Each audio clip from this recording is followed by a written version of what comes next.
मैं सिमरन आप सभी का वेलकम करती हूँ बायोलॉजी हब चैनल में। और अभी तक अगर आपने मेरा चैनल सब्सक्राइब नहीं किया है तो जल्दी से जाइए और सब्सक्राइब बटन क्लिक करिए। और अगर आपको वीडियो पसंद आती है तो लाइक करिए, शेयर करिए और कमेंट भी करिए।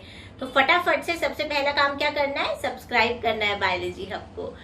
तो चलिए, आज का जो हमारा टॉपिक है वो है आपका that DNA replication is semi conservative. तो आज का टॉपिक हमारा होने वाला है DNA replication is semi conservative.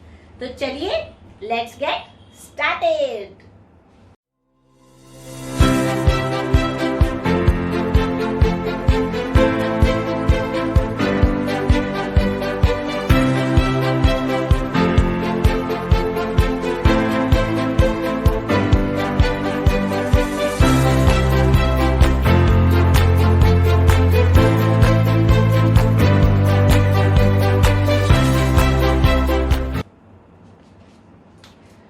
जब हम बात डीएनए रेप्लिकेशन की करते हैं तो डीएनए रेप्लिकेशन को समझने के लिए सबसे पहले मैं आपको एक एग्जांपल देना चाहती हूँ कि डीएनए रेप्लिकेशन आखिर होता क्या है। तो जैसे कि आपका सेल है, आपके सेल के अंदर न्यूक्लियस है एंड न्यूक्लियस में आपका जेनेटिक मटेरियल है जिसे हम डीएनए कहते हैं। ठीक है, नाउ जब ये सेल डिवाइड करेगा during the cell division, when the cell will divide, it will divide during the cell division. Okay, तो जब भी सेल आपका डिवाइड करेगा इनटू टू सेल्स, जिसे हम टू डॉटर सेल्स भी कहेंगे, तो the DNA has to go equally, यानी आपका जो डीएनए है दोनों सेल्स में इक्वली जाना चाहिए। तो उस टाइम पे जब आपका सेल डिवाइड होता है उस टाइम पे आपका डीएनए भी डिवाइड होता है। यानी अगर आपका डीएनए ये एक मॉलिक्यूल है तो डीएनए के भी टू मॉलिक्यूल्स बनते हैं। तो जो एक डीएनए मॉलिक्यूल है उससे जो दो डीएनए मॉलिक्यूल्स बनते हैं उस प्रोसेस को हम डीएनए रेप्लिकेशन बोलते हैं। तो इसको और अच्छे से समझने के लिए आपको मैं एग्जांपल देती हूँ। जैसे कि ये आपका अगर डीएनए है, ठीक है, अब आपके सेल डिवीजन के डिफरेंट फेजेस होते हैं। बहुत डिटेल में नहीं मैं बता रही आपको, लेकिन जब आपका सेल डिवाइड करता है तो जनरली इसके फेजेस होते हैं जिसे हम कहते हैं, एक आपका होता है G0 phase, then G1 phase, S phase and G2M phase. Okay, so during S phase आपका जो डीएनए है, जो वन मॉलिक्यूल ऑफ डीएनए है, वो आपका डिवाइड होता है, यानी डबल होता है। डीएनए जो है वो डबल हो जाता है, यानी n नंबर अगर है आपका डीएनए का तो वो 2n हो जाता है। ठीक है, और इस प्रोसेस को हम आपका बोलते हैं डीएनए रेप्लिकेशन, जहां पे आपका डीएनए अपने आप को डबल करता है, क्योंकि अब आपके सेल को डिवाइड होना है तो दोनों सेल में भी इक्वल अमाउंट में आपका डीएनए जाना है। तो ये आपका जो प्रोसेस है जहां पे डीएनए अपने आप को डबल करता है, 2n करता है नंबर में, उस प्रोसेस को हम डीएनए रेप्लिकेशन कहते हैं। ठीक है, अब हम अगला कॉन्सेप्ट समझते हैं कि DNA replication is semi conservative. इसका क्या मतलब है? ठीक है, तो चलिए अब हम समझते हैं कि जब मैं अगर आपको ये बोल रही हूँ कि डीएनए रेप्लिकेशन जो है वो सेमी कंजर्वेटिव है, सो इसका मतलब क्या है। देखिए, जब भी ये आपका अगर डीएनए है तो जब ये डीएनए आपका डिवाइड करता है, ठीक है, ये खुलेगा। ठीक है, सबसे पहले अगर डीएनए को डिवाइड होना है ड्यूरिंग डीएनए रेप्लिकेशन तो आपका डीएनए खुलेगा ताकि जो भी उसके कॉम्प्लीमेंट्री न्यूक्लियोटाइड्स है वो ऐड हो सके। ठीक है, अब ये जो स्ट्रैंड आपका खुल रहा है, ठीक है, इसको हम बोलेंगे टेम्पलेट स्ट्रैंड। क्या बोलेंगे? Template strand. ओके, अब होता क्या है, जब आपका नया डीएनए बन रहा है, यानी इस स्ट्रैंड पे आपका नया डीएनए बन रहा है, ओके, तो ये जो आपका इसके कॉम्प्लीमेंट्री जो स्ट्रैंड बन रहा है इसको हम बोलते हैं कॉम्प्लीमेंट्री डॉटर स्ट्रैंड। क्या बोलेंगे इसे हम? Complementary daughter strand. यानी एक स्ट्रैंड तो आपका पहले वाले डीएनए से ही है और दूसरा स्ट्रैंड नया बन रहा है, इसीलिए इसको हम बोलते हैं सेमी कंजर्वेटिव। अगर फुल कंजर्वेटिव होता, यानी आपका दोनों स्ट्रैंड जो है पेरेंट्स के वो वैसे के वैसे ही रहते। तो फिर आप सोच के देखिए डीएनए डिवाइड कैसे होता, क्योंकि डीएनए को अगर डिवाइड होना है तो उसकी 2 कॉपीज बननी है, और अगर कंजर्वेटिव रहेगा तो दोनों कॉपीज एक जैसी ही रहेंगी, तो वो सिंथेसाइज कैसे होगा, तो दैट इज नॉट पॉसिबल। तो उसके लिए सेमी कंजर्वेटिव का मतलब है कि जो आपका ओरिजिनल स्ट्रैंड है, जिसे हम पेरेंट स्ट्रैंड भी बोल सकते हैं, ठीक है, जो टेम्पलेट स्ट्रैंड है उसको हम पेरेंट स्ट्रैंड भी बोल सकते हैं। पेरेंट स्ट्रैंड या फिर टेम्पलेट स्ट्रैंड एक ही मतलब है, ठीक है। अब क्या है इस पेरेंट या टेम्पलेट इसीलिए बोलते हैं क्योंकि इसके पास सारी इंफॉर्मेशन है जिससे कि आपका नया स्ट्रैंड जो है वो सिंथेसाइज हो सके। यानी अगर आपके पेरेंट स्ट्रैंड का सीक्वेंस कुछ मान लीजिए ATGC80 कुछ भी है एंड सो ऑन, तो जो नया आपका कॉम्प्लीमेंट्री डॉटर स्ट्रैंड बन रहा है वो इसके कॉम्प्लीमेंट्री होगा, यानी TACGTA, ठीक है। तो इसका मतलब है जो इसके पास इंफॉर्मेशन है वही ये कॉपी कर रहा है, ठीक है, उसके कॉम्प्लीमेंट्री लेकर आ रहा है, तो इसीलिए हम इसे कॉम्प्लीमेंट्री डॉटर स्ट्रैंड कहते हैं, क्योंकि इसी की इंफॉर्मेशन से ये उसके कॉम्प्लीमेंट्री बेसिस जोड़ रहा है और नया स्ट्रैंड बन रहा है, इसीलिए डॉटर स्ट्रैंड, ठीक है। किससे बन रहा है? टेम्पलेट स्ट्रैंड से, जो कि आपका पेरेंट स्ट्रैंड है, तो इसीलिए टेम्पलेट स्ट्रैंड आपका पेरेंट स्ट्रैंड हो जाता है, और जो नया स्ट्रैंड बन रहा है वो आपका कॉम्प्लीमेंट्री डॉटर स्ट्रैंड कहलाता है। अब क्योंकि एक स्ट्रैंड ओरिजिनल है और एक नया बन रहा है, इसीलिए इसको हम क्या बोलते हैं? Semi conservative.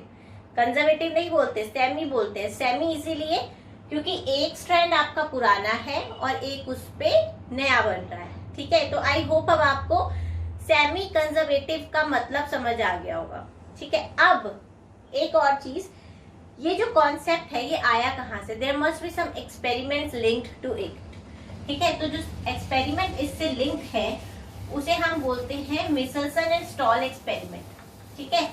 ये आप नाम याद रखिए, ठीक है। ये एक्सपेरिमेंट मिचेल्सन एंड स्टॉल ने कंडक्ट किया था to prove the semi conservative nature of the DNA. तो एक्सपेरिमेंट का जो नाम है वो है आपका मिचेल्सन स्टॉल एक्सपेरिमेंट, ओके। ये आपका कंडक्ट किया गया था 1958 में, और जिन साइंटिस्ट ने कंडक्ट किया था वो थे आपके मिचेल्सन एंड स्टॉल, ठीक है। इसीलिए इस एक्सपेरिमेंट का नाम मिचेल्सन एंड स्टॉल एक्सपेरिमेंट पड़ गया, ठीक है। यहाँ तक आई होप समझ आ रहा है। अब हम धीरे धीरे आगे बढ़ रहे हैं ताकि हर एक कॉन्सेप्ट बहुत अच्छे से दिमाग में जाए। अब मिचेल्सन एंड स्टॉल एक्सपेरिमेंट हम आपका डिस्कस करते हैं। तो मिचेल्सन एंड स्टॉल एक्सपेरिमेंट क्या था? इन्होंने क्या किया, आपका हाइब्रिड, आपका बेसिकली इन्होंने हैवी न्यूक्लियोटाइड से लेबल डीएनए लिया, ठीक है। तो आपको मैं सबसे पहले एक कॉन्सेप्ट समझाऊंगी, उसके बाद मैं एक्चुअल एक्सपेरिमेंट समझाऊंगी। सो बेसिकली क्या है, आपको 3 चीजें याद रखनी है इस एक्सपेरिमेंट को अच्छे से समझने के लिए। सबसे पहली चीज कि आपका हैवी डीएनए क्या है, ठीक है। दूसरा है हाइब्रिड डीएनए क्या है, और लाइट डीएनए क्या है, ठीक है। अब हैवी डीएनए का मतलब है जहां पे आपके दोनों डीएनए स्ट्रैंड्स, अब आपको पता है कि डीएनए क्या है, फॉस्फेट और नाइट्रोजन की बैकबोन से बना हुआ है, ठीक है। फॉस्फो नाइट्रोजीनियस बैकबोन है इसकी। तो आपका जो ये दोनों स्ट्रैंड है, वैसे आपका जनरल फॉर्म जो नाइट्रोजन का जो डीएनए में प्रेजेंट है वो N14 होता है, लेकिन इस डीएनए को मिचेल्सन एंड स्टॉल एक्सपेरिमेंट में दोनों स्ट्रैंड में N15 लेबल्ड था, ठीक है। अब because N15 labelled radio nucleotide है तो ये हैवी हो जाता है, डेंसिटी बढ़ जाती है ऐसे डीएनए की जहां पे नाइट्रोजन जो है 14 की जगह नाइट्रोजन 15 यूज किया जाए। तो अब ये जो बिकॉज N15 यूज किया तो ये डीएनए की जो डेंसिटी है वो बढ़ गई, तो इसीलिए इसको हमने हैवी डीएनए बोल दिया। Based on density we are saying कि ये जो आपका स्ट्रैंड है या ये जो डीएनए है वो हैवी है क्योंकि दोनों आपके स्ट्रैंड N15 लेबल्ड है, ठीक है। हाइब्रिड डीएनए का मतलब हुआ कि एक स्ट्रैंड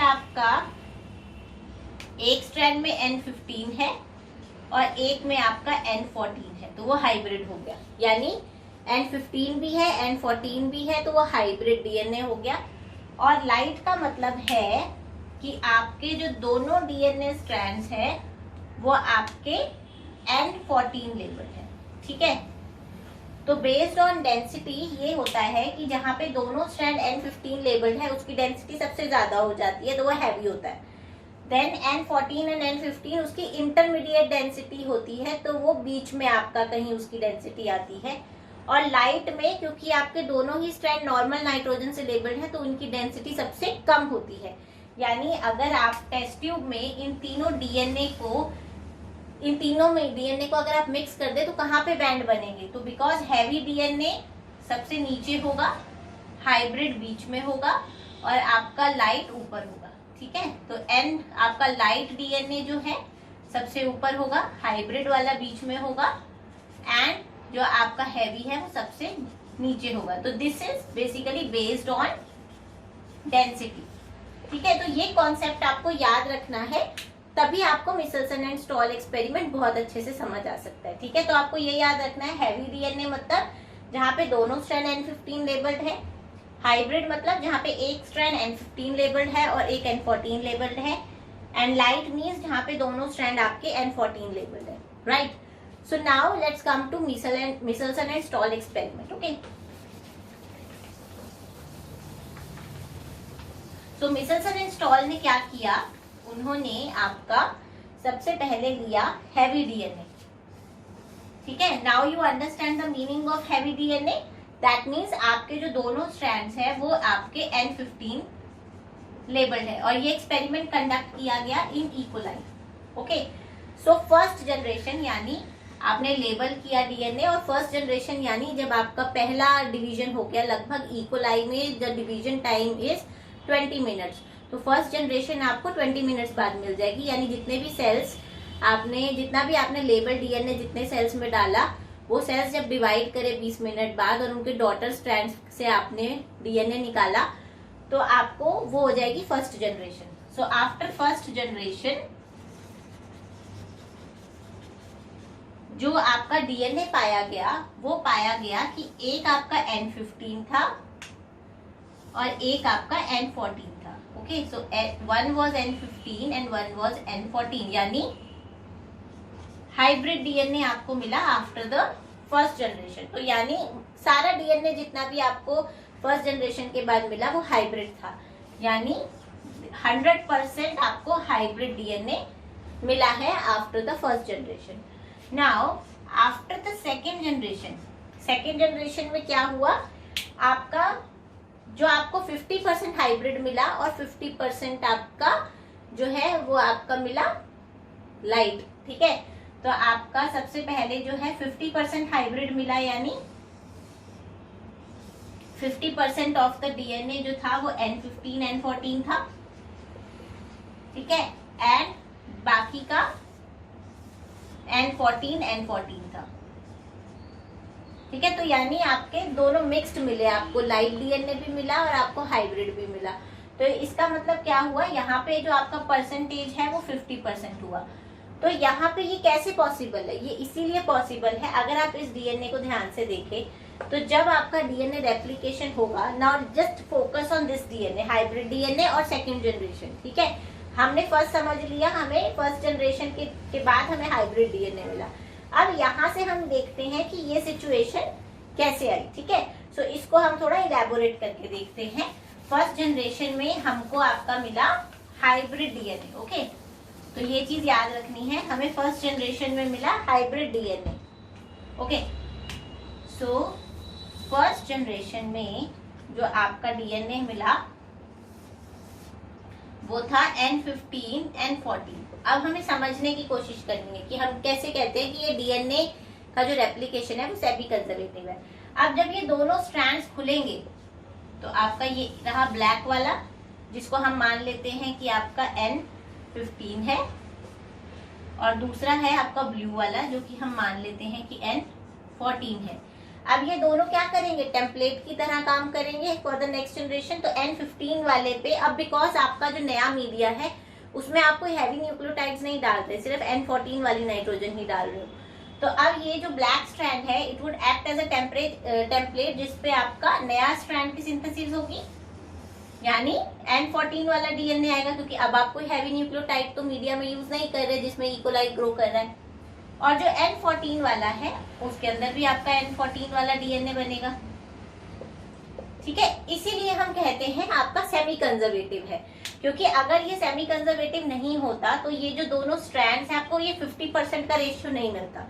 अगर ये आपका 100% कंजर्वेटिव होता तो आपका हाइब्रिड N14 N15 है तो आपको हाइब्रिड ही मिलता। अब आपको हाइब्रिड से हाइब्रिड नहीं मिल रहा है, इसका मतलब ये है कि आपका this process is semi conservative. Okay, क्योंकि आपका जो पर्टिकुलर आपका एक स्ट्रैंड है वो दूसरे के सिंथेसिस के लिए आपका एज अ टेम्पलेट काम कर रहा है, तभी हम कहते हैं कि DNA replication is semi conservative in nature, जो कि आपका प्रूव किया मिचेल्सन एंड स्टॉल एक्सपेरिमेंट में, जो मैंने आपको आज एक्सप्लेन किया अभी। सो अगर आपको कोई भी डाउट हो, कोई भी प्रॉब्लम हो, so you can any time comment me.